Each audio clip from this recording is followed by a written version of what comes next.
1 second. But as I introduce them, I just want to remind everybody of kind of basic Zoom protocols, which I'm sure many of us are very familiar with. But we would ask people to remain on mute through the presentation, and but you're free to make comments in the chat as you like. And at the end of the presentation, Dorothea and Johannes von Moltke will be calling on people, and they'll be happy to answer questions. So the best way to ask a question is to, at the end of the presentation, to raise your virtual hand, which you can find at the bottom of your screen in the Reactions tab. And if you raise your hand, then they will call on you, and they'll be able to see the order of people, and they'll be able to call on you, and you can unmute yourself and ask your question. We just ask that people try to keep questions relatively short and to the point to maximize the number of people who can participate in the conversation. And if you prefer, you can send a note in the chat, and then we can also make sure that your comments get attended to. So let me just very briefly introduce our distinguished speakers tonight. We're honored to have Dorothea von Moltke, who received a PhD in German literature from Columbia. She's co-owner of Labyrinth Books in Princeton and has a sustained engagement with social justice issues, particularly through building libraries in New Jersey prisons, and most recently through Princeton Mutual Aid. And her brother, Johannes von Moltke, holds a PhD in literature from Duke University. He's a scholar of 20th century visual culture and history, and he's professor at the University of Michigan, where he's jointly appointed in German studies and film, TV, and media. His books include Curious Humanists, Siegfried Kracauer in America, and No Place Like Home, Locations of Heimat in German Cinema from 2005. He's published many articles and edited collections on related topics, and recently on right-wing media cultures on both sides of the Atlantic.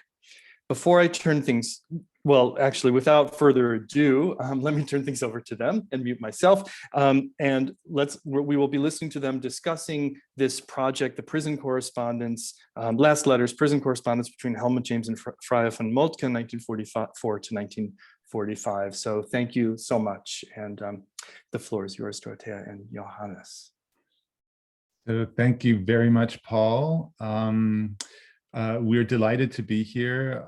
Also want to thank all the people who made this possible, which goes back to Ilmi and Petra at the Goethe Institute in Chicago, who put us in touch with the Goethe Institute in Seattle. And from there, things ballooned down the West Coast all the way to LA, and the Thomas Mann House. Thank you, Nikolai Blauma. Thank you, Arabelle Diepold, and Michaela Ullmann as well. We're delighted to be here. Also, of course, the Elliott Bay Book Company. Having one bookseller among us, we're delighted that another bookseller is involved. I also want to stop briefly before we get started and thank all the members of the audience. I see there's a number of friends and acquaintances from near and far, and that's lovely to see. And it's also lovely to see that there are a lot of people we don't know in the audience. This is a collaborative project we'll be talking about, and we've worked very closely together on it over many years. But so has our uncle Helmut von Moltke, with whom we co-edited this book that we're talking about. I think you're watching the slideshow now, so I won't show the book here. Shelley Frisch translated the letters, and that was a monumental labor that we then also, she generously allowed us to get involved with. And Rachel Seifert wrote the afterword, about which we'll say a few things in passing, and for which we're incredibly grateful. One thing that the afterword does is connect the letters to the readers present. The letters, as we'll point out, are from the 40s, but she writes, these letters are a gift, this is Rachel Seifert writing, not only to those who wish to understand the Third Reich, but also to any who see hope challenged in their own times. We should listen to them while we can. That's the end of the quote. And we found that really gratifying to see somebody pick up the letters in this way. Hello from me, and thank you, warm thanks from me as well to everyone who helped organize this event, and to everyone who's here to listen in. We want to read from 3 different moments in these letters and talk just a little bit about them in between. And would have loved, of course, to have read full letters, but have made some difficult decisions to cut and hard choices about passages that we'll be skipping. We expect that our reading and conversation will take about an hour or so, and then we look forward to a conversation with all of you, to your questions, and hope that you won't be shy. But first, we thought we would situate these letters a little bit for you.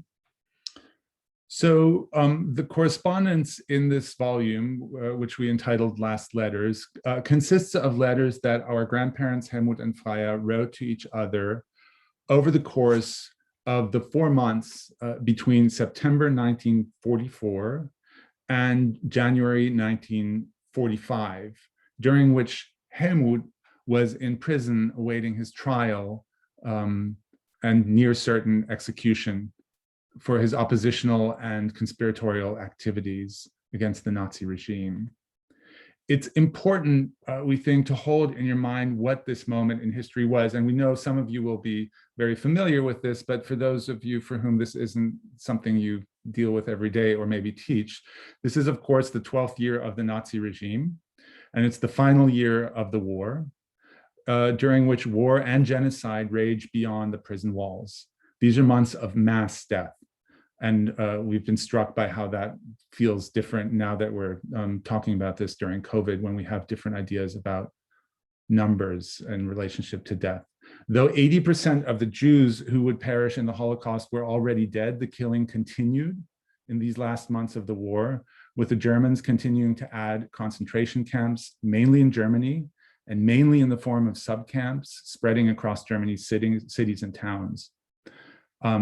As the war winds towards its end, there are also the death marches, which were far more numerous than most people know, and which represented the last deadly phase of the genocide. During these same months, again, we're talking only about 4 months, a comparatively short period of the war, untold numbers of soldiers would be sent to their deaths at the various fronts. 70% of all German war casualties occurred in the last year of the war, which also saw the deaths of over 1 million Soviet troops. In January alone of 1945, when Helmut was executed, the German army lost in 1 month almost as many men as did the United States on all fronts during the whole war. Finally, German civilians suffered prodigious fatalities as bombs fell on urban centers, as well as during the so-called Endkampf. These months also, it's worth recalling, and we'll come back to this, witnessed the first wave of expellees from the East fleeing Soviet troops, and they saw an explosion of sexual violence, likewise, especially in the East. And so Helmut, our grandfather Helmut, knew all of this, though he was in prison for most of that year. He lived in very close proximity with death during that whole time. And as the year turns, he would write that, this is a quote from a letter in December, "Death has become such a steady companion during this entire year." That included, of course, the death also of many close friends. In his role as a lawyer for the German army, for German military intelligence, he had done what he could to avert the worst crimes against humanity that sort of came across his desk. In his clandestine role as a leader in the resistance, he had brought together like-minded anti-Nazis from all walks of life to conceptualize a post-fascist, a democratic Germany that would be oriented towards Europe. And specifically, he also knew about the genocide and had actively sought to help Jews in Germany and also abroad. We can talk more about that depending on what all of your interests are. But nonetheless, so despite the fact that he had actively tried to help where he could, he wrestled with his conscience all throughout the war.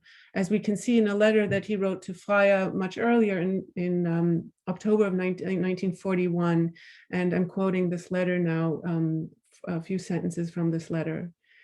May I know this and yet sit at my table in my heated flat and have tea? Don't I thereby become guilty too?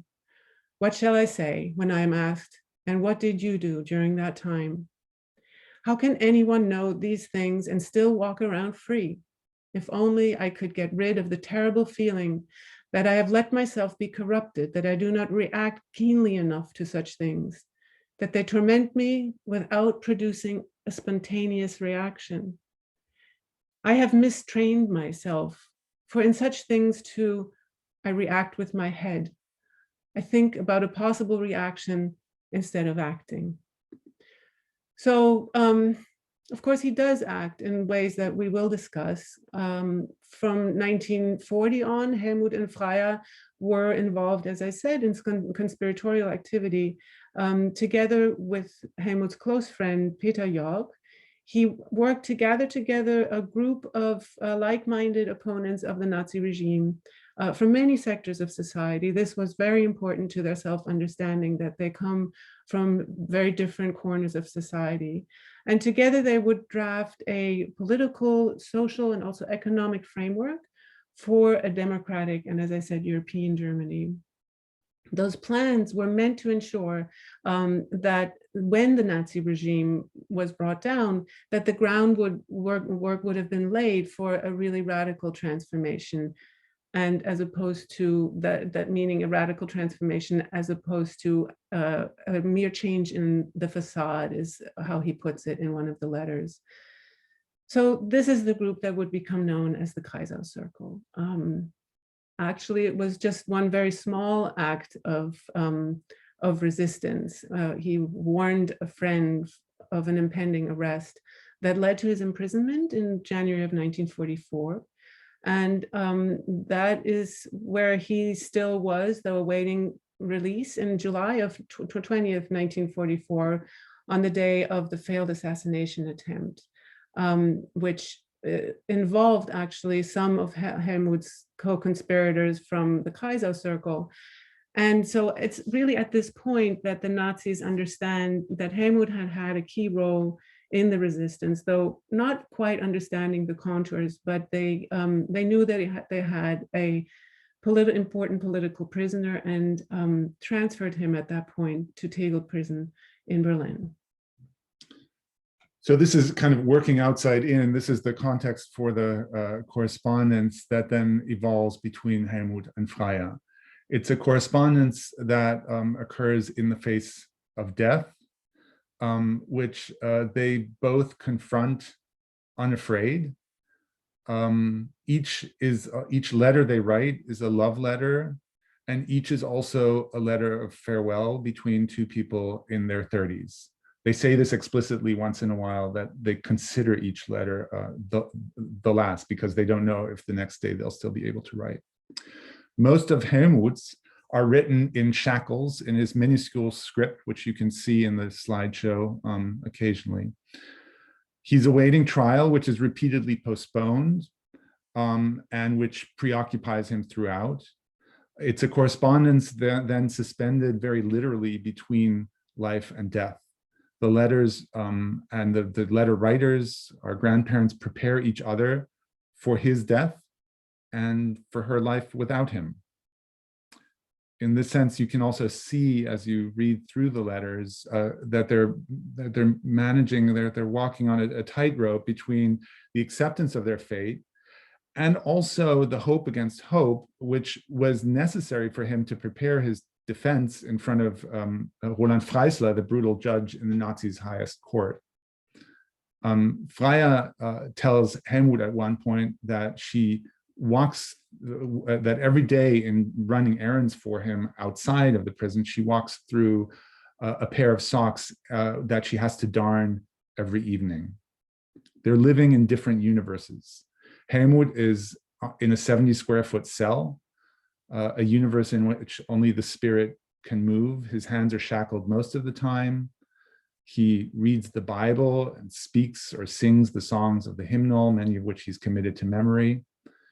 And he spends a lot of time drafting different versions of his own defense, of which are muted in this English language edition, which translates the abridged edition from the German. In the full-length German edition, there's still much more about the strategy for the defense that's developed. And he writes near daily letters to Freya.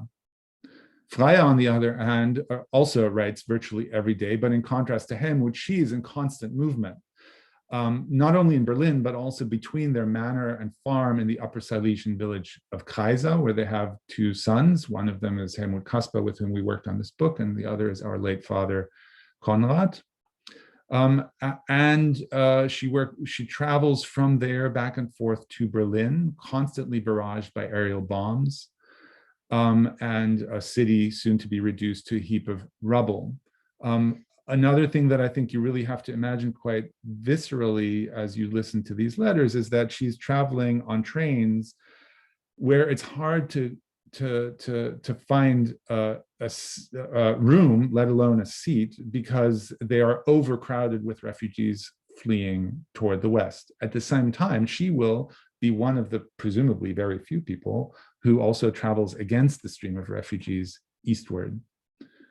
In Berlin, she desperately scrambles, trying to save his life by imploring Nazi bosses, murderers and henchmen all, to stay the execution, hoping against all odds that her personal influence and maybe the name of the family, which is famous in Germany to this day, can delay the execution as the war is coming to an end. Of course, we know that better than they did at the time. But of course, it's in the downfall that criminal regimes are often at the most dangerous. So we're going to turn to the letters in just a minute, but it's in any case from these diverging spaces that Johannes has been describing that Helmut and Freya now, that they work out a common language and in these letters. And it's a dialogue that's centered on faith and love and hope.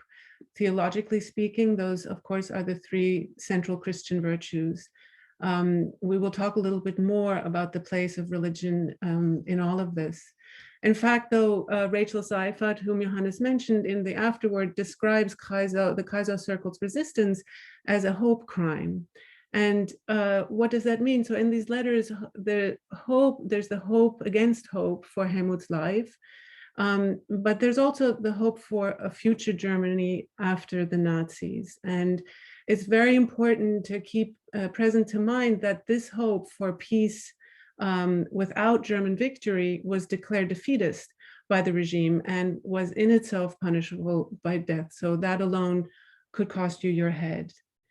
And before we begin reading, we want to make sure to tell you that the miracle of these letters is that they exist. And how is it that they exist? This is due to the fact that Harald Pölchau was the prison chaplain at Berlin, at the Tegel prison in Berlin. And Harald Pölchau, in turn, was a co-conspirator and a close friend in the Kreisau Circle.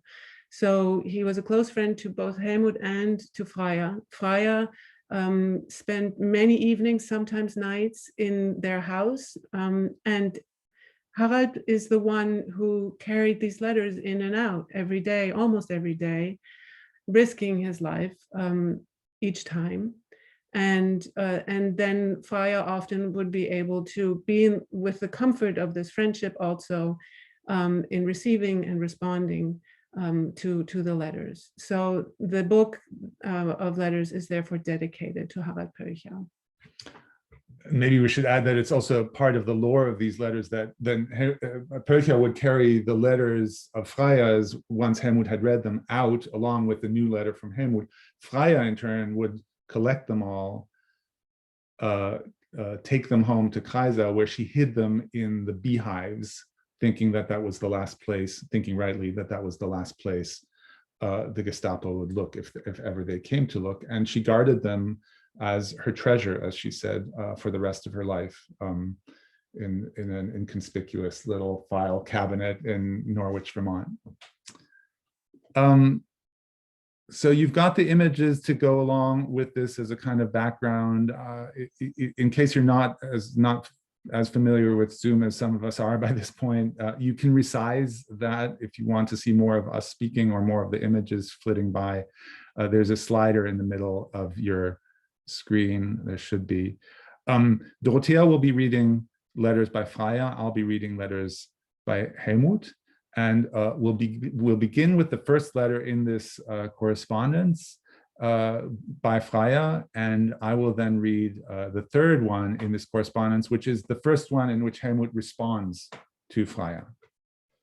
And what you need to know about this letter, or for this letter rather, is that they hadn't had any uncensored contact now in 9 months. So they were able to write while he was in Ravensbrück, but those letters had been highly censored, and they had in fact had no contact at all in 2 months.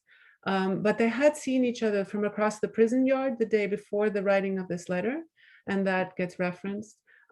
Also, Karl Dietrich is a cousin of Helmut's, and his apartment is where Freya stayed mostly in Berlin, since their own apartment had been destroyed.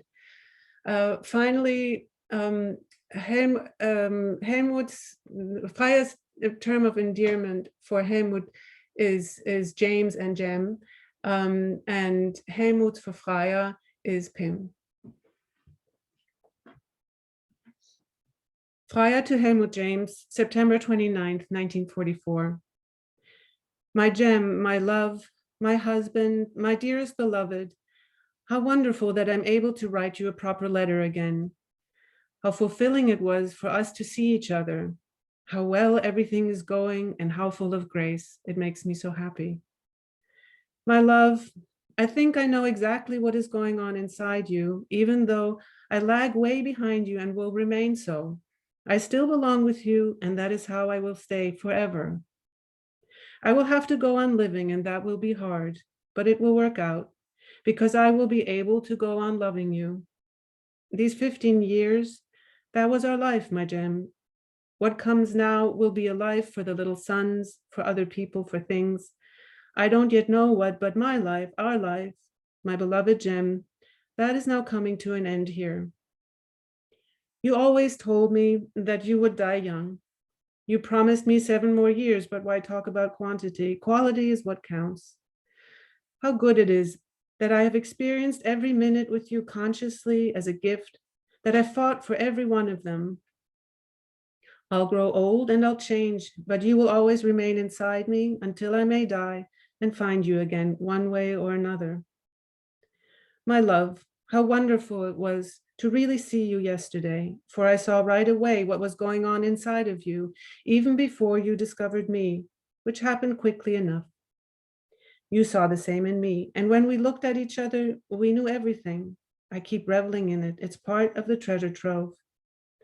I think there's barely a chance that we'll get to see each other again, but it goes without saying that I'm doing everything I can to make it happen, though all paths seem to be totally blocked. They appear to be quite afraid of your group. My love, you've always told me that the best way to die is the one you're now facing. I hope that's how it is, that you're not afraid. My love, I don't have any notions about life after death. They'd be wrong anyway. But we had enough revealed to us, and our feeling is strong and clear. So I believe gratefully, and will go on seeing and believing more and more profoundly. Your life seems beautiful and complete to me. You'll die for something worth dying for. It's uninteresting in the extreme that you might have gone on to become a great man. But it was important that the bomb didn't explode in front of your window back in January. If you have to die now, I believe your death will have meaning. My Jem, do you feel as I do, how wonderfully in accord we are? Do you often feel as I do, that we belong together so boundlessly, so suitably? At the same time, I'm not a spiritual person, but more like a growing plant in this world. This is far more my element than yours, but you must make sure that I don't stay too plant-like, and I think you've already seen to that quite well. You needn't worry about our lives, the little sons and mine. I'm not at all afraid. We'll manage, with or without Kreisau, with or without money, with or without communism. The little sons will turn out just fine. I will tell Kasperchen that you died of an illness. I'll tell him more when he's older. Here at the Perchels home, I've been able to write this letter in peace, gratitude, and tears. Not bad tears, only good ones, my love. They're simply part of who I am. I have often let them flow quite freely when I'm with you. You know how I do that. There's nothing else I need to tell you for now. I'm just as grateful as you. I've often written as much, and maybe I'll do it a few more times, and it will always stay that way. I am your Pim.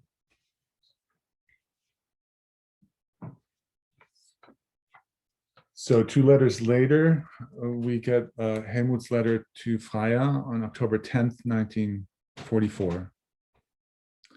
My dear, yesterday the food supplies you sent arrived and were tremendously welcome because I'd just eaten up the last bacon in the morning and was almost out of sugar. My dear, I'm going overboard with the food because first of all, it's cold. Second, because food adds such pleasant diversity to the day. And third, because when it is morning, I expect that I'll be dead within 36 hours. And when it's the evening, I put my death within 24 hours. These short-term extensions of life stifle all my normal urges to be thrifty. It will surely be happening soon. I'm not nervous in the least about whether it's happening. My love, as much as I try to stop myself, my mind keeps dwelling on your future life. And maybe I can say something about it without causing any harm. The time now won't be so bad for you. The time right after my death will also be all right. But after a while, your daily routine will set in, and that will be the worst moment. But you have to go through this low point and bear the pain. Don't try to skip past this part by overloading yourself with activities, or else you won't reap the fruits of your tears. And you will constrict that little place inside you where I want to go on dwelling. Pain expands that little space. My love, I was shying away from writing this to you because it smacks of possessiveness from beyond the grave, and because it is a cruel piece of advice, easy for me to dispense, hard for you to follow. But in the end, I thought about all the unpleasant advice I've given you in my life, so I can't now omit this piece of advice. So I think we should go on with the letter right after this because somehow we skipped over the direct response letter. I'm not sure how that happened. So I think you should read this one and then we'll go to the next thing. Okay. Yeah, does that make sense? Yeah, because this one is the response. This one is the response. This is still. This is Freya to Helmut. I think it's right. Yeah, this is the response to the letter I just read. This is the, yeah, okay. Oh, you're right. Yes, yeah. We've read them out of sequence. Yeah, so I will now read the letter that responds to the letter that Johannes just read. Freya to Helmut, October 11th, 1944. I am grateful for your words as they show me once again that we are of one mind. Have you given me a lot of unpleasant advice in our lives? I've been thinking about it and haven't discovered any instance of it, apart perhaps from your saying that I need to be prepared for you to die an early death. But now I have to add that I'm not convinced that I will be up to this task. I do see that this is where the continuation and culmination of our marriage must lie. And I picture the task before me, but I'm weak, worldly, earthbound, eager and capable. And I spread myself thin among 1,000 things. You know all that full well, my dearest. I have quite a lot to do and work on. My daily routine will be immense. And in the evenings, I'll wearily sink into bed. Oh, my gem, I certainly see that it shouldn't be this way. I'll need God's help in this, my gem, and you need to pray to him on my behalf. I don't know whether you'll actually find a way to be with me, my dear, if God requires us to be separated. I will feel and discern it. But I think I shouldn't dare to draw you into my daily life. Oh, my gem, now we're approaching questions that we are barred from judging and understanding here on earth. I've said what I wanted to say. And now, sorry for the confusion, I'm going to double back to the beginning of October. So we've skipped ahead 10 days. I'm going to go one letter back. This is the letter that I meant to read earlier, which responds to the first letter that we read. So this is now October 1st, 1944. Helmut James to Freya. My dear love, my Pim, my little one, your letter strengthened and delighted me beyond compare. If you say you're like a plant, I have to bow down humbly before this plant, which has never strayed or erred when it mattered. I had no doubt that you would find what is right, but it gives me strength to know it for a fact.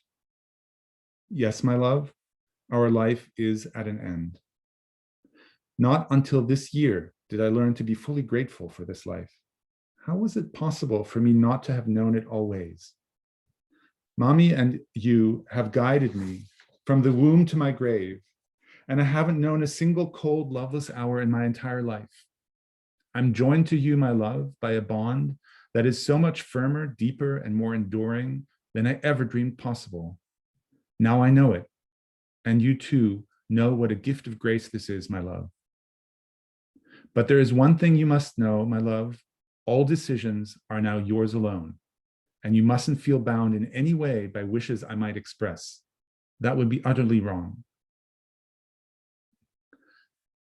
I have no fear of death, and I believe that I will be holding on to all of you in some form or another. And I have a creaturely fear of dying, and it pains me that I will not see you and the little sons again with these eyes of mine. I feel that I've had so much in this life that I have no right to make any more demands, but I don't feel as though I'm the harvest calling for the reaper. I believe that I've described my inner state as well as I can. I would probably gain control over this creaturely fear and the pain of parting if I were to resign myself to this fate, but I feel obliged to fight against it, and to do so, I have to sustain my will to live, no matter what the adverse consequences. I hope to be able to clarify all of this by the time I am killed. The Lord is calling home a different man from the one he put to the test on January 19th. I believe that he will forgive my many trespasses, and that in him I shall find you again, along with those who have gone before us. And in my best moments, I'm sometimes able to be glad that I can take this step so deliberately. So, my love, that is enough talk about death. I can see your future life very clearly before me. For a long time, I've been asking the Lord daily to comfort you if he should call me to him, so that you may remain a whole person. And never have I felt his affirming answer to my prayer with such confidence.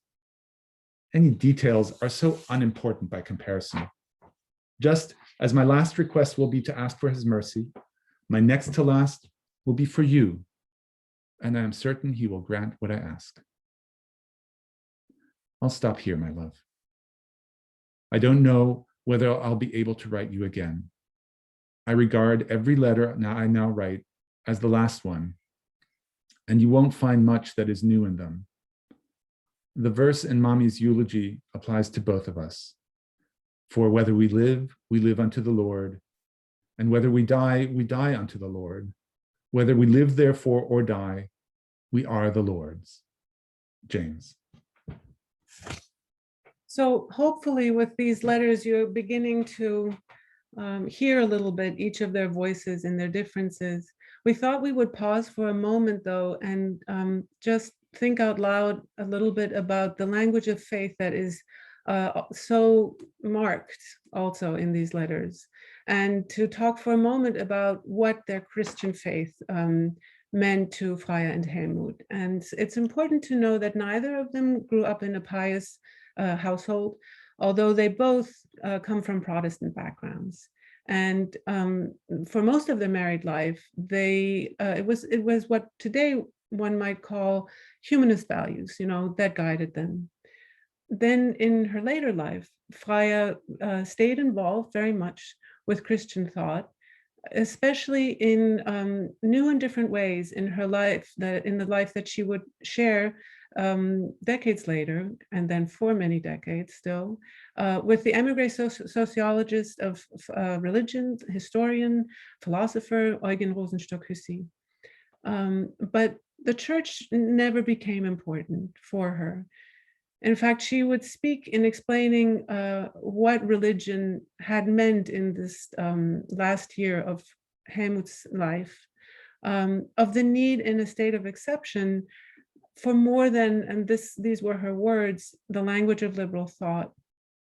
So while the Kaiser circles plans for Germany after Hitler are based on Christian principles, it's in an important sense the religious, a particularity of this last year and these letters, that the language of the religious idiom becomes so developed.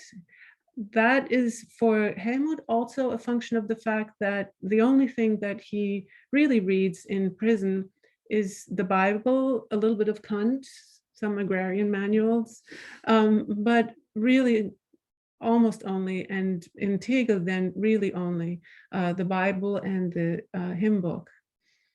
In Freya's case, it seems that that idiom was in a sense borrowed for a while more than anything else. And in our life with her, we knew her to speak much more of maybe mystery and love than she would speak of God, although those really meant the same thing to her.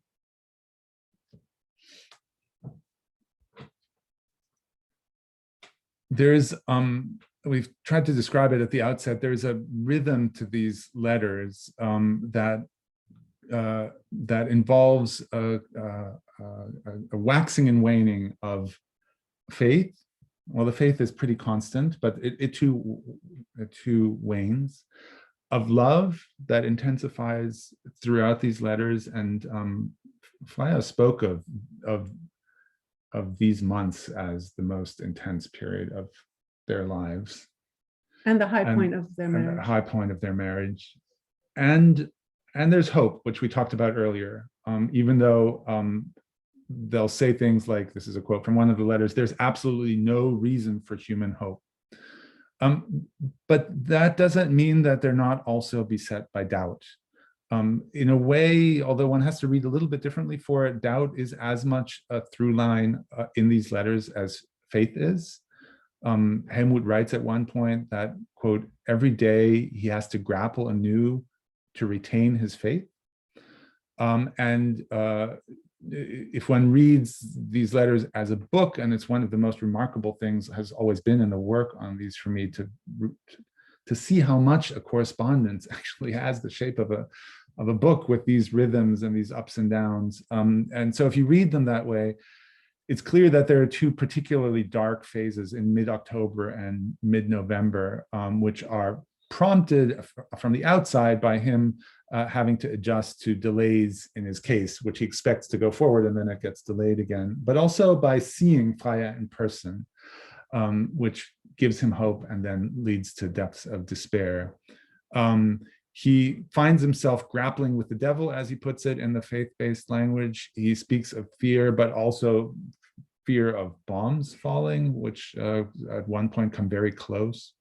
And he emerges from these moments of doubt, consoled by Freya and regaining his faith, though, as he puts it in a really memorable phrase, it's a faith that's grounded at rock bottom. He says, I just wanted to tell you on October 31st, 1944, that my soul is where I prefer to have it, way down deep, but on bedrock. So there are many dimensions in which they console each other. Religion, faith is among them, but not the only one. And they often find a very unmediated language also for accompanying each other in thought into the future.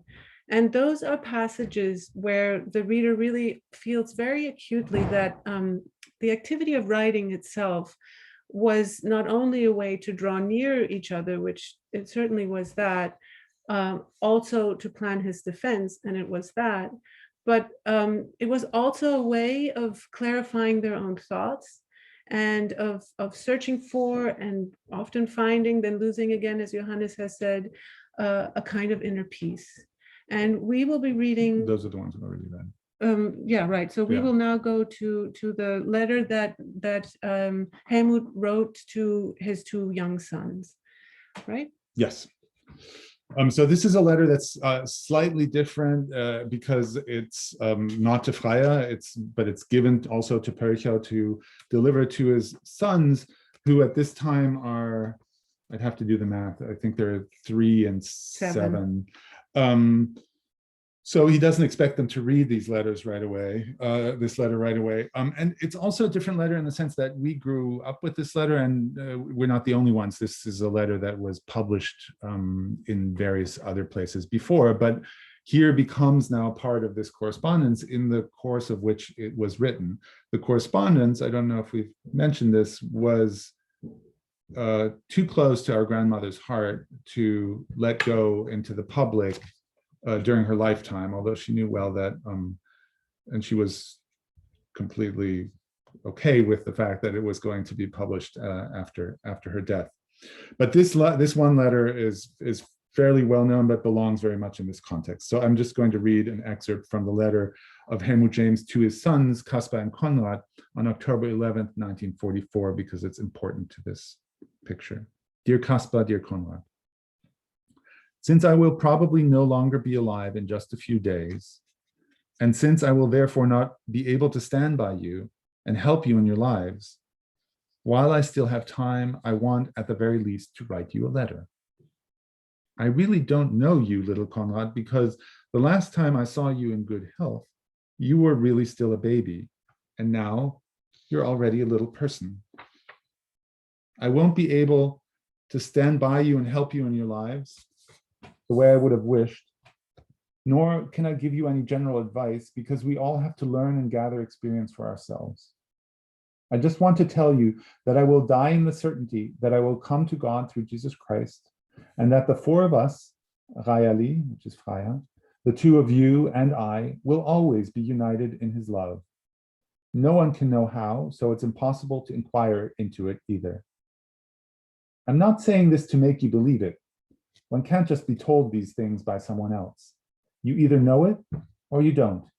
Knowing it is a gift of grace. I'm telling you this so that you know at least one important part of me, and above all, so that you have respect for this faith, even if you don't share it.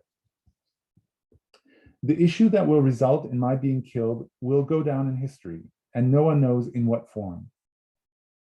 But I want to say the following to you.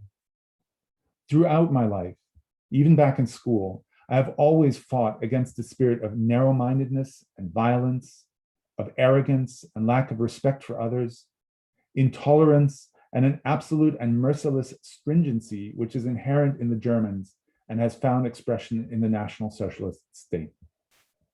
I have also done what I could to see to it that this spirit and its terrible consequences, such as an excessive nationalism, racial persecution, lack of faith, and materialism, could be overcome.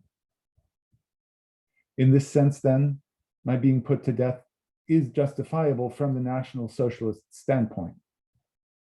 But I never wanted or encouraged acts of violence like those of July 20th. Quite the contrary. I fought the preparations being made for them because I disapproved of such measures for many reasons, and above all, because I believed that this was not the way to eliminate the fundamental spiritual evil. In that sense, my being put to death is unjustifiable. My dear little sons, whom I will never see again with these eyes, I can only pray that you thrive, bringing happiness to yourselves and to Rayali, and that the Lord may bless and protect you. Yours, from the bottom of my heart, Helmut. We thought that we would pause again for a moment and just comment on this very emphatic distancing in the letter Johannes just read from the plot to kill Hitler, and sketch a little bit of what we know and what we don't know about Helmut's relationship to July 20th and the assassination attempt on that day on Hitler's life, which was carried out by Klaus von Stauffenberg and was meant to put Karl Goerdeler in the position of chancellor. Helmut and other members of the Kreisau-Kreis had been in meetings with these two, and their groups had known each other, at least certain members, but differences remained. That said, during the time in which Helmut is in prison, so over the course of 1944, several Kreisauers, several members of the Kreisau Circle did join the plot or the planning, and ended up paying for their lives. We grew up hearing an echo of the letter, and meaning we grew up hearing that Helmut was set against tyrannicide because you can't found a new order on a murder, because he did not trust the military that would then accede to power to produce a substantive change. And because of the risk of a reprisal of the stab in the back legend, according to which World War I was won on the battlefield, but lost by political concessions. So that very much is the narrative that we were long familiar with. And it only became more complicated also, and for us important ways, in the working on these letters, right? Wouldn't you say? Yeah, because it's obviously a central question. I mean, as Dorothea mentioned at the beginning, questions of conscience, which extend to the question of tyrannicide, for which he had against which he had very clearly articulated reasons. But historians by now do debate his position and have come to think that it has to be described as ambivalent, at least.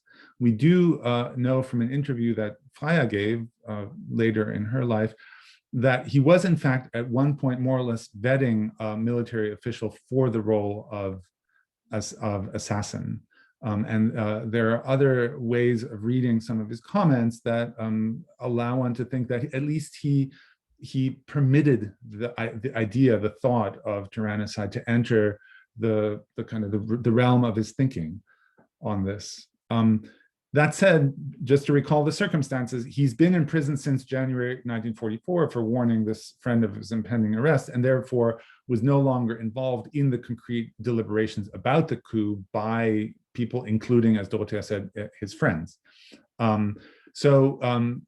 He's especially in the, after the assassination attempt in July and after he's been taken to Tegel prison, he's now concerned with his defense. And in the context of the defense, the emphatic distancing from any assassination attempt, of course, is strategic, right? That he wants to put distance and daylight between himself and the plotters with whom he is to be tried. He remains as clear-eyed as ever about the likeliness of the success of such a strategy, but it feels very much part of the waxing and waning of the letters that he would push in this direction at times, and it manifests in this letter to the sons as well. Yeah, and it's also very profound to watch over time how as different members of the Kreisau Circle face trial and are executed, those too become triggers for rethinking his strategy, and very often precisely in regard to the events of July 20th. But so now the narrative arc of the letters takes us actually to Helmut's trial, which, as I said, has often been assumed to be near and then postponed, and now, and this is January of 45, is certain. That certainty inaugurates a moment of clarity and resolve, but a resolve that's also tested. We will see that in a moment that Freya undergoes a crisis of faith during this time. But the trial takes place before the Volksgerichtshof, which is a fascist caricature of a Supreme Court.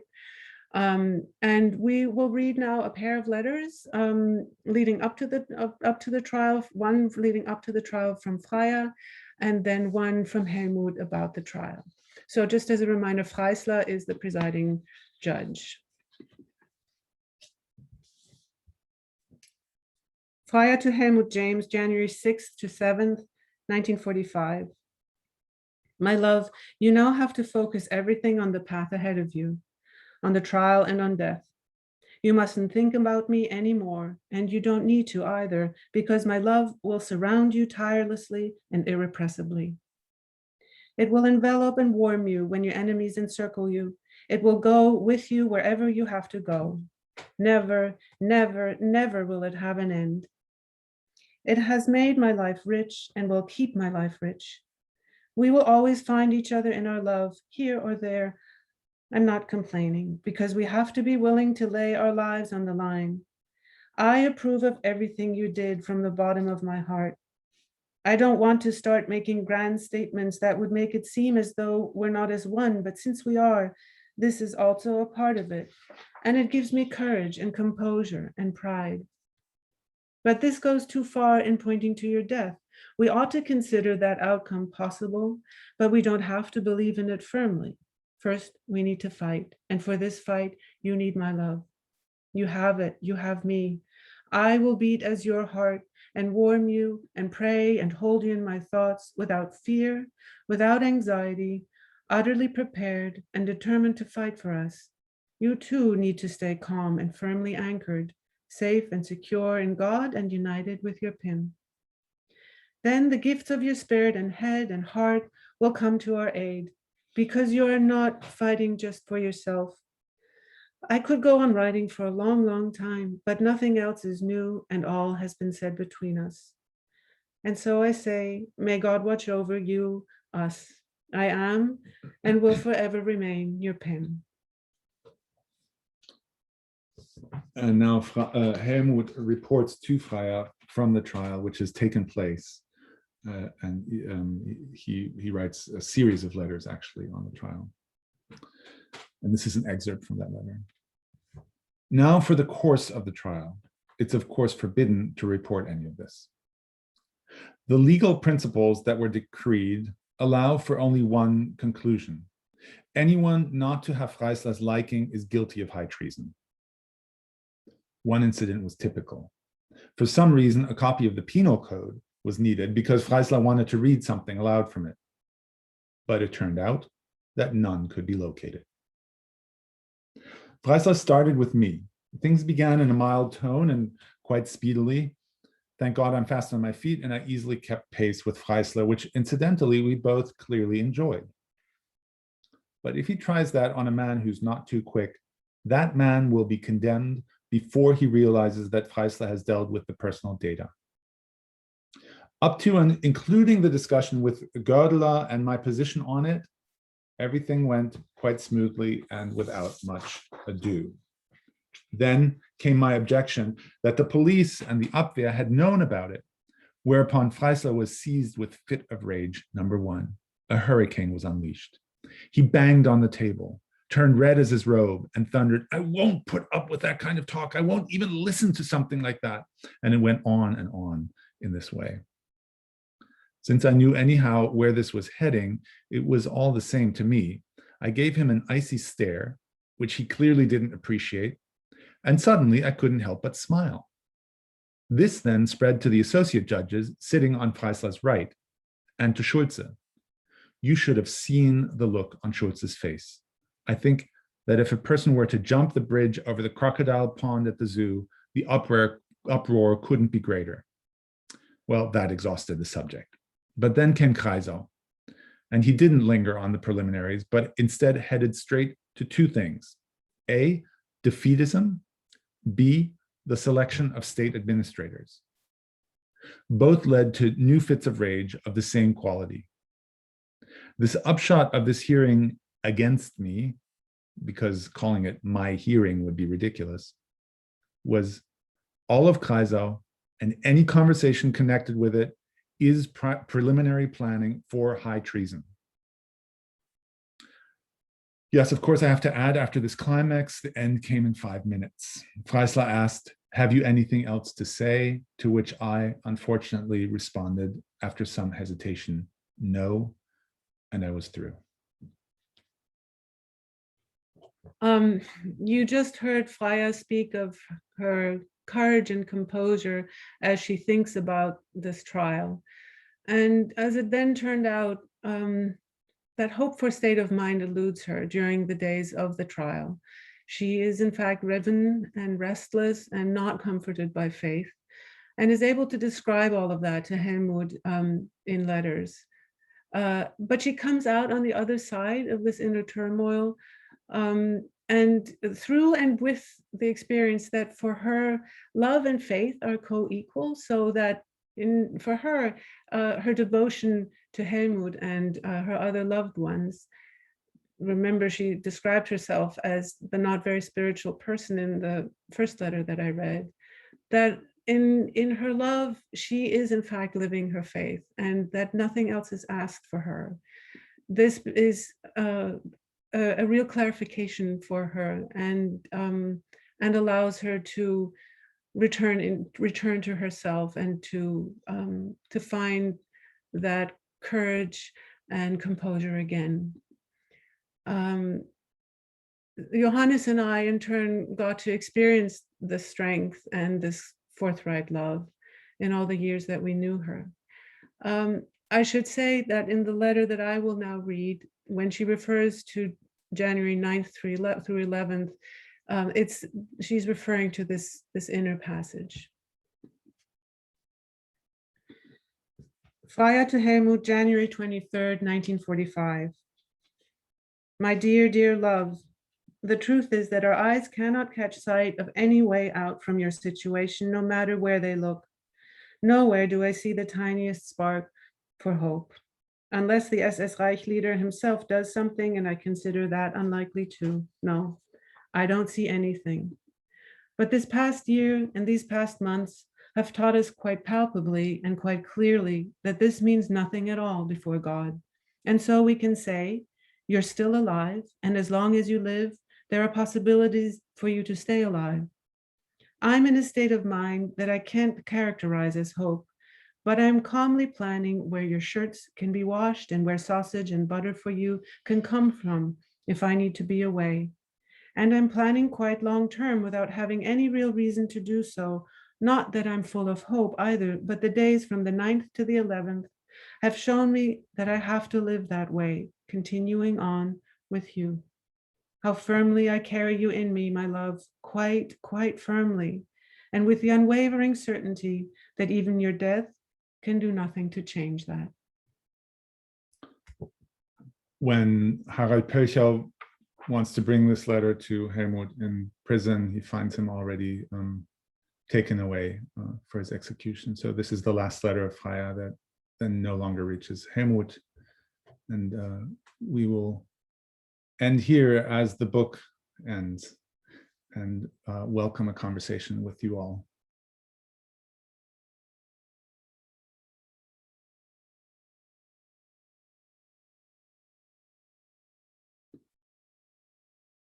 I see we have a hand already, so I gotta open the, yeah. we turn to Anke. Anke, it looks like Anke has her hand raised. So, oh, I think I might have to, can you unmute yourself, Anke? Should be able to. I'm sorry, I think I made a mistake. I'm trying to figure out my iPad. I apologize. Okay, that's fine. You can come back if you have a question.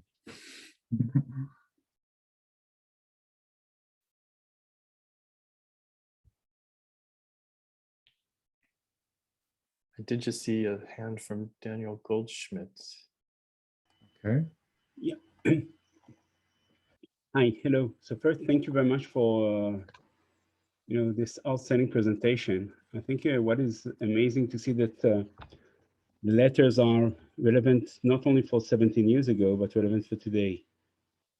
And I'm sharing it also. I want to share with you that my grandfather, I'm a Jew from a Jewish family.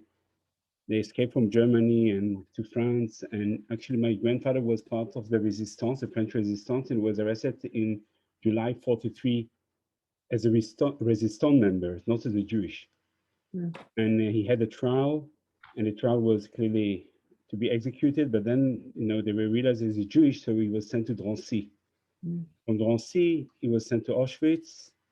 I'll tell you the end of the story. He jumped off the train and he survived, but he had a lot of correspondence with my grandmother. Now, we didn't publish all the letters. And when I see this book, I said, well, we need to do the same because we just published some autobiographical.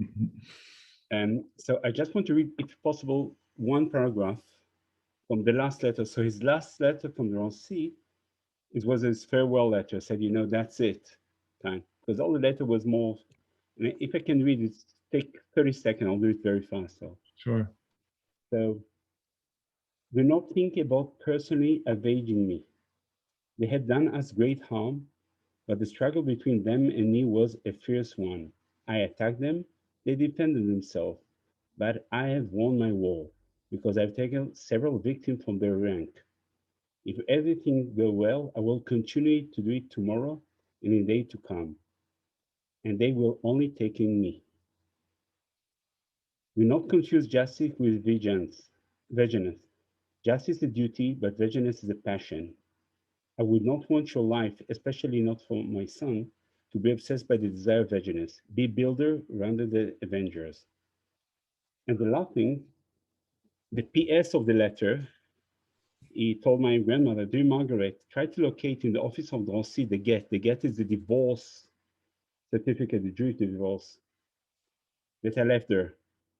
I hope you will be able to use it and start a new beautiful life with a man who will make you happy and whose hand I'll clasp with very sincere affection. I hope you will be calmer than I am, but will be also as well intentioned as me. Kisses, Felix. And you know, this is kind of the farewell letter. Yeah. Now, and again, you think this letter, like the letter that you just read for us, are relevant for today. Yes. For us as humankind. Yes. So really thank you very much for this. And actually, I'm planning to order this book after this presentation. I'm planning to order your book. So thank you. And we hope that you won't give up on the idea of a book of those letters, because what a remarkable document. Thank you for sharing that. Yeah. Thank you. I'm willing to share the letter here in the chat, the PDF, the two letters. I don't know if Would be great. can yes or no, but you know, Yeah, go ahead. Yes. Yeah. Yes. Yeah. Okay, I'll do it. Thank Great. you very much. And we'll call on Steve. It's good to see you. Hi, Steve. To both of you, and Sally's here too. Thank you for bringing this to the world's attention, and the letters were quite moving. I had read about them for years, but hearing both of you read them is painful in a lot of ways. But I had a lot of questions come to mind, but one, Johannes, in the last letter you read, where Helmut is talking about the end of the trial, and he is asked by the judge, did he have any last words? And the letter says, unfortunately, I said no. Do you have any idea what the context, why he put it that way? I've spent hours thinking about that word because it's so uncharacteristic. I mean, there is self-doubt in these letters, but not in the letters about the trial. This is like, he is glowing in the aftermath of the trial. I mean, it's really, it's almost shocking to read how, you know, how self-assured he's writing, and to find him saying, unfortunately, of course you want to ask him, so what is it that you would have said, you know, and it's this moment of hesitation where he sees a missed opportunity. There's a part, this letter is longer, and there's a part that we didn't read where he goes so far as to say that he and Freisler recognized each other to their core. And which is also rather shocking. I mean, to think that the most heinous Nazi personality is one whom he allows the recognition of his innermost being, that he even allows that. But again, he seems to be so clear in that moment that even that is okay. So I don't really have an answer. I don't know what you think about this. Unfortunately, it's something that I'll confess, when I watch even just fictional films with trials, and especially historical documentary films that involve high stakes trials, it's always the moment where I think, is there a last word? And I project this this moment into a lot of films that I see now, but that's not an answer to your question. I think two thoughts come to mind. One is a jump to our other grandfather, our mother's father, Hans Bernd von Haften, who was also part of the Kaiser Circle. And there's film footage of his trial, because these were really show trials. And Freya yells at him, saying, "But did you feel no obligation to the oath that you had sworn of fidelity to Hitler?"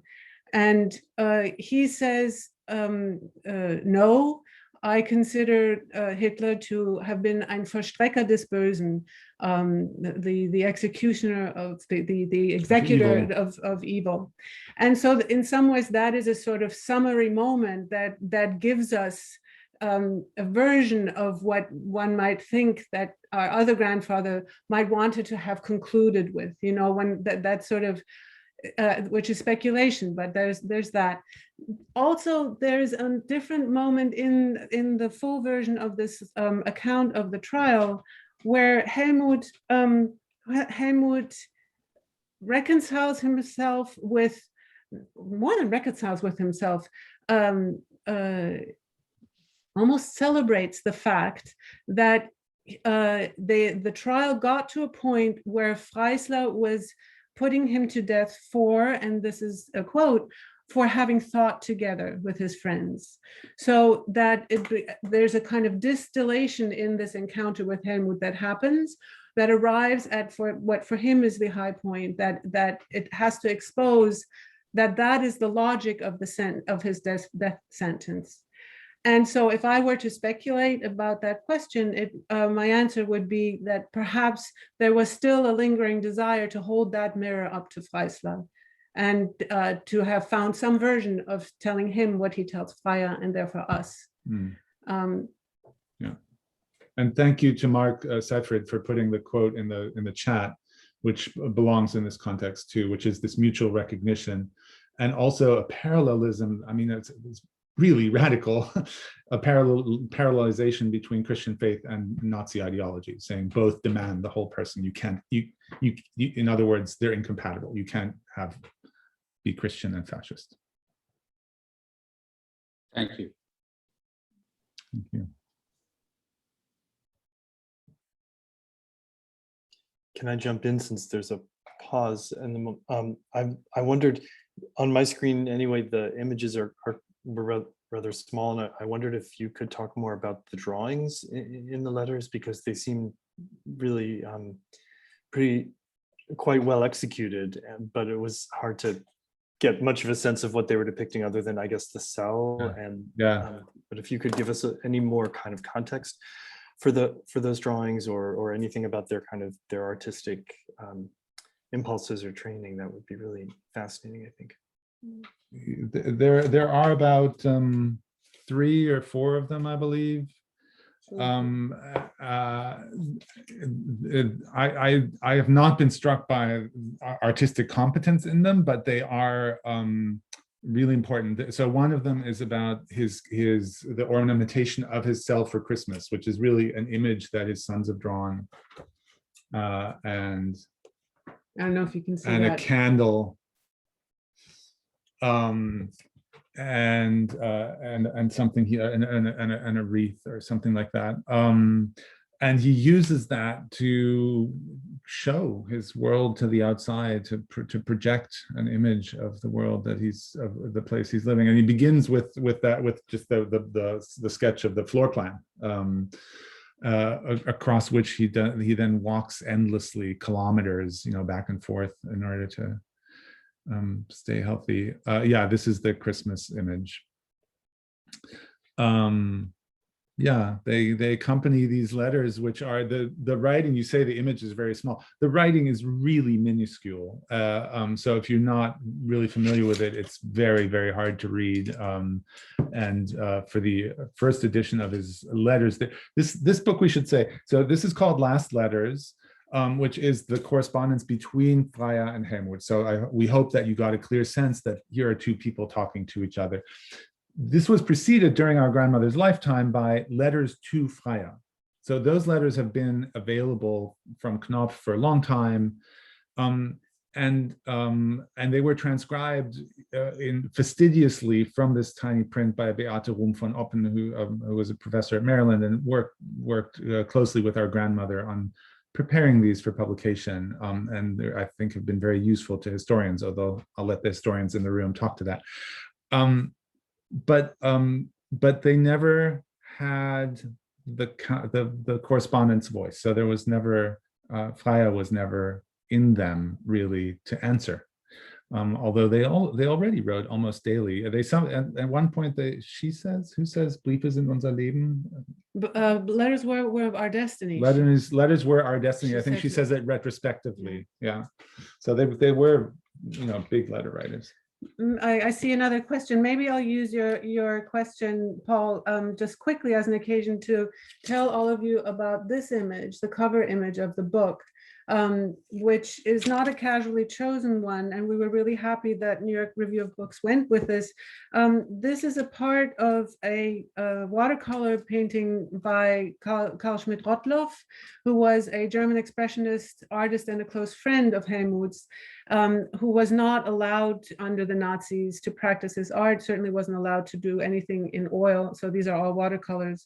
Helmut invited Schmidt-Rottluff out to Kreisau already, I don't know, fairly early. In the late 30s, I think. In the late 30s, saying to him that he felt sure that they would have to leave and would lose Kreisau, and asking him to do a few paintings. And so the 3 of those paintings, along with the letters, are really all that Freya took from Kreisau. And so this is landscape around Kreisau. Yeah. Vittorio Hössler has a question. Yeah, thank you very much for this splendid presentation. I myself am a philosopher and would like to hear more about the impact of Rosenstock-Huessy on your grandparents. Of course, he was then the partner of your grandmother after the death of James, but he had been also the teacher of Helmut. That's right. Yeah. So, do you think that the philosophical ideas of Rosenstock-Huessy inspired your grandparents? There's no question, but they did, and both of them. So there's a very direct relationship. I believe Rosenstock was teaching when Helmut got to know him. He was teaching at Breslau at the University of Breslau. Law. Was teaching law, and was very involved in a project that Helmut, together with some young, very idealistic friends, mounted in a very, very poor region of Silesia, to bring people together in the economic crisis to work together and learn from each other, and very much across intellectual worker lines. So it was a kind of community building. Adult education. Adult education was involved, which Rosenstock-Huessy was very involved with in other functions. And then, interestingly, Rosenstock-Huessy takes this idea across the Atlantic, and it becomes somehow, although I don't know the details anymore, becomes somehow involved in the Civilian Conservation Corps. That's the precursor of the Peace Corps. So, which has the same idea of working together. So there's that line.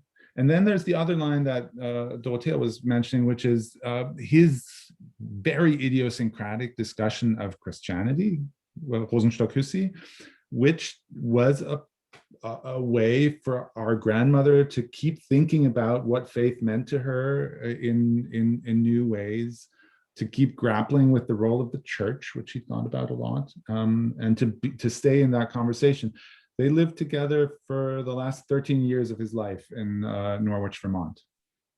So in that sense, I would actually answer that question with a less emphatic absolutely, because I think it's less the philosophical ideas of Rosenstock and more the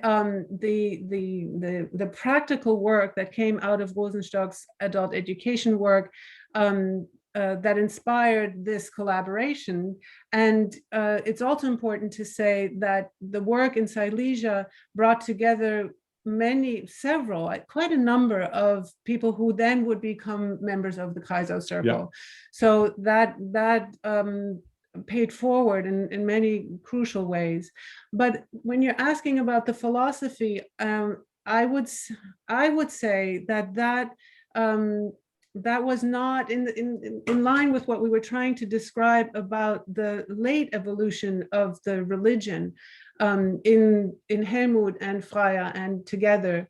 That came, I think that encounter for Freya also didn't necessarily have roots in Rosenstock's teaching that Helmut was exposed to. Would you agree? Yeah, I think it's hard for me to separate out as clearly as so. I think I mean, when she re-encounters him in the 50s, it's in the context of lectures that he's giving, I believe. That she's giving in America. Well, she encounters him there too, but then he comes to Münster in Germany and gives lectures, and she hears him speak. I think she is smitten both with his thinking and with the man. But I think what's interesting is that the kind of the practice side of, you know, practicing solidarity, practicing adult education, practicing, you know, a life that builds community across lines that otherwise divide, is presumably part of the, you know, it then gets of the background, of the background. So it's harder for me to separate out the practice and the thinking. But there's is right. But there's I mean, there's a lifelong. He is the kind of the third figure in this, in certain ways. Yeah. Annette, you've been waiting patiently. I'm going to unmute myself. I'm very patient. First of all, I think that I will say, as an historian, I think this kind of emotion that you guys brought out in the readings really tends to silence historians, I think, in a lot of ways. It was incredibly powerful, and I really appreciate it. I would have asked a classic historian question about the line where Freya says that she will live on with or without communism, and then the letter to the sons about materialism. I found that kind of very intriguing and interesting. But I'm not going to ask that question. You can answer it if you want. But what I'm more interested in wondering about is historicizing love. I think that I've written about this in another context about real Nazis. But in this sense, I wonder if you could say something about how their love actually changed in the course of this precise moment. And you said they talked about it being the high point in their marriage. Can we do that? Or is love, when we read this, we just have to accept it in its moment and in its human emotions, or is there something about the historical situation that they were in to understand? It's a great question. That is a great question. Can we say both? That both are true? You know, that in the way that Freya herself historicizes in her comment, when she says that in the state of emergency, the language of liberal thought is not enough. So she herself is actually historicizing her own relationship to the religious idiom and to the language of their letters. So that gives us permission in some way, right? But I think it still remains the case in the arc of their marriage that when she says that letters were their destiny, they lived apart more than they lived together, just quantitatively, because she was in Kaisel and she was taking care of the farm, the impoverished farm, while he was in Berlin. And I think he reflects in other places also on the fact that it's only in the imposed slowdown of prison. And so in Ravensbrück, he had a relatively comfortable circumstance in which he wasn't suffering, though people and inmates around him were being tortured and murdered. but he was relatively safe, and he was what today we would call a complete workaholic, right? So this was a time out of time of great introspection. You can hear how self-analytic he is by nature in these letters, right? He is a deeply self-analytic person, but this introspection on his life and on his life with Freya takes place in a very real way in the context of the prison, and it means a turn towards her, an expressive turn towards her that did not describe, doesn't describe the many letters that he wrote, right? These are qualitatively different letters. I will give you one small index of just how profound the shift is. In all the letters that are collected in Letters to Freya, for complicated reasons, he speaks of our father Konrad and our uncle Kaspar as die Söhnchen, the sons, and deine Söhnchen, your sons.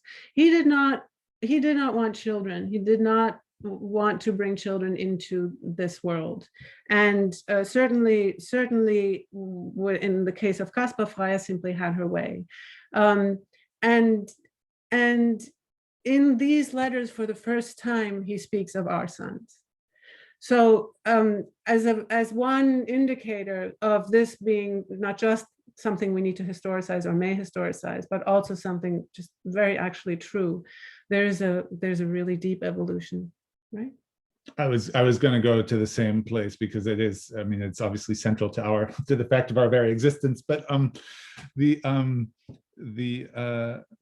other thing that one could point to is his reflection on the changes himself. I think that's what you're saying too, that he's very reflexive, that he will say, you know, I've never known these things until now. Now, of course, the historian asks, but it might be the theologian who answers. So because it becomes a matter of grace that it's revealed to him. So I'm not sure, you know, historicize depends on what we mean by it, but that there are changes to love, that it's developmental, that, you know, it's one color one day and another the next, and that's very clear in these letters. And in that way too, they are a book. It's really astonishing when you read them. They read as a book that goes through peripeties and things that we would describe in dramas, you know, highs and lows and climaxes and denouements, and always with the anticipation of the end. So there's an intense suspense to this historically. Maybe one last question if somebody has one, or we just end there.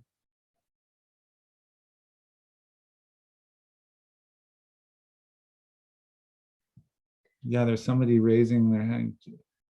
Chijibabu. We can't hear me? Yeah, now. So, Professor Anity Tim's question, if you can address that. Even I am intrigued by that sentence, with communism. Oh. I presume it was about the future Germany.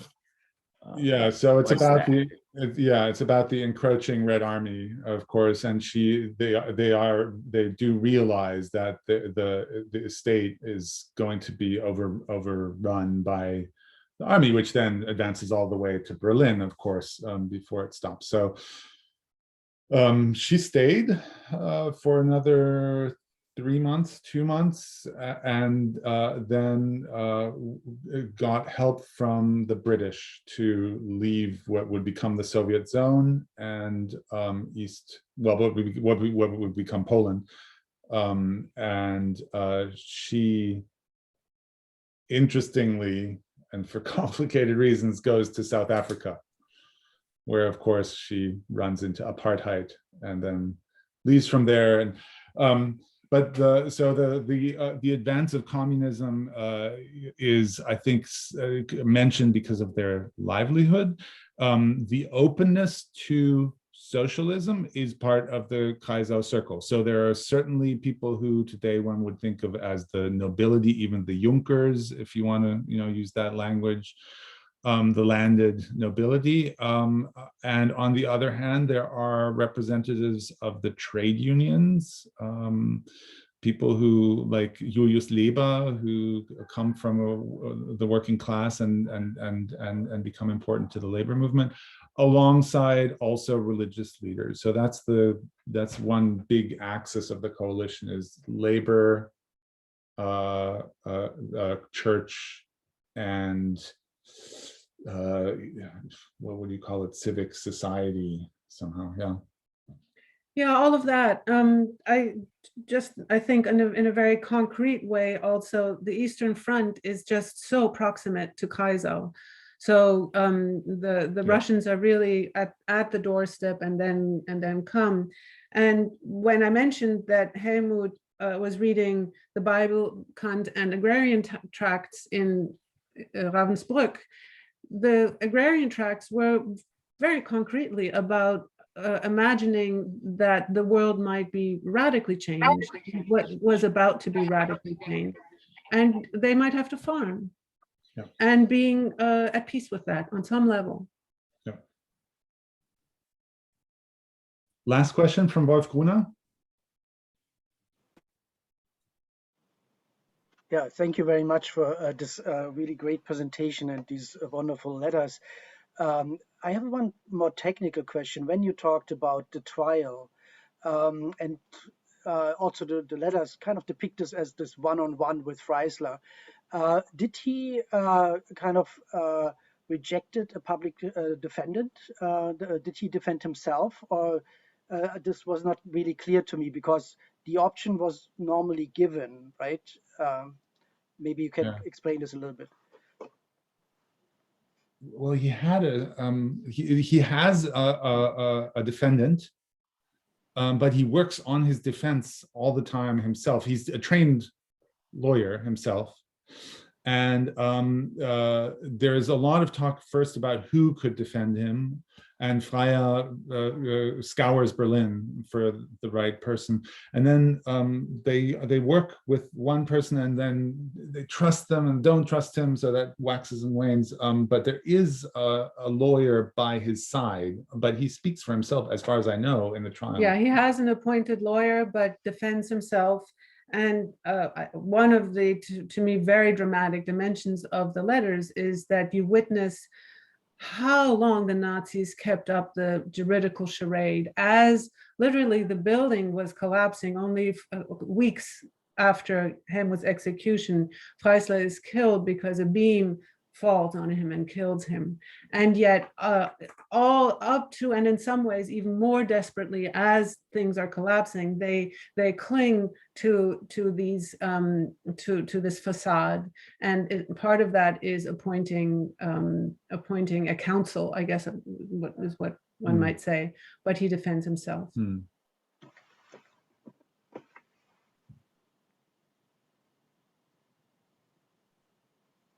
Well, maybe we can thank all of you for what feels like you're very close listening. It's funny how even in this medium, we've come to pick up on, or feel like we pick up on, the quality of attention in the room. It certainly has felt as if you were all very present with us. So thank you for that. And you've also brought us together. This is our first visit with each other since COVID. So you've created an opportunity for us to come together again, which is very special. So thanks for that. Well, I think we owe you the real expression of gratitude. I mean, this was really an extraordinary event. I felt quite moved by your presentation of the letters and your discussion of the context for them. So let me just one more time thank you both for being here with us, and thank our co-sponsors, the Goethe Pop-Up in Seattle, and USC Libraries, and the Thomas Mann House, and I feel like, also the Elliott Bay Book Company in Seattle, And Shout out to the Elliott Book Company. and I think everybody can find the book for themselves. Should we? I don't think we need to put a link into the chat, but I think that's probably clear. And thank you all for coming, and thank you for these excellent questions and comments. Thank you. Good night. Good health. Thank you so much. Bye. Thank you. Yes, thank you so much. It's great.